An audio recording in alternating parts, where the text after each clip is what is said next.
வணக்கம்ங்க. இன்றைக்கி வந்து நம்ம பதிவில் நான் நேற்று ஏற்கனவே சொன்ன மாதிரி ஒரே செடியிலேருந்து 2 பதியம் போட்டிருக்கேன். பன்னீர் ரோஜா பதியத்தில் வந்து ரோஜா செடிகளில் பன்னீர் ரோஜா வந்து நல்லா வந்துடுதுங்க.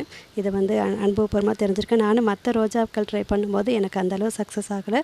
பன்னீர் ரோஜா நான் எந்த முறையில் போட்டாலும் அது எனக்கு சக்ஸஸ் ஆகிடுதுங்க.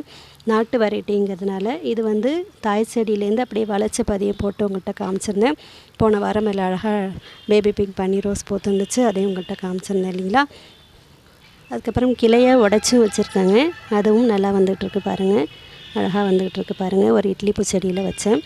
இதே போல் எந்த முறையில் வேணாலும் வந்துடுதுங்க. இப்போ அடுத்த முறை நான் என்ன ட்ரை பண்ணியிருக்கேன் அப்படின்னா, பாருங்கள், இந்த க்ரோ பேக்கில் டார்க் பிங்க் பன்னீர் ரோஸ் இருக்குங்க. இதில் வந்து நிறைய கிளைகள் வந்துகிட்ருக்கு. நான் வந்து அடிப்பகுதியில் உள்ள கிளையில் 2 கிளை எடுத்துக்கிட்டு இதே போல் ஹோல்ஸ் உள்ள தொட்டி எடுத்துக்கிட்டாங்க. தொட்டி எடுத்துகிட்டு அடிப்பகுதி வழியாக அந்த கிளையை விட்டு மேலே எடுத்துகிட்டு மண் போட்டிருக்காங்க. பாருங்கள், தெரியுதுங்களா உங்களுக்கு?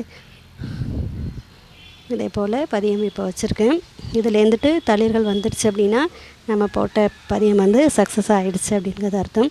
பார்த்துக்கலாங்க. இப்போ நான் வந்து வெற்றி பெற்றதுக்கு அப்புறம் சொல்ல மாட்டேன், முயற்சி பண்ணும்போதே சொல்லிடுவாங்க. பார்க்கலாங்க. தளிர்கள் வந்துச்சுனால நான் உடனுக்குடன் உங்கள் கூட பகிர்ந்துட்டுருக்கேன். இந்த முறையும் ட்ரை பண்ணி பார்க்கலாம். நீங்களும் ட்ரை பண்ணி பாருங்கள். நன்றி, வணக்கம்.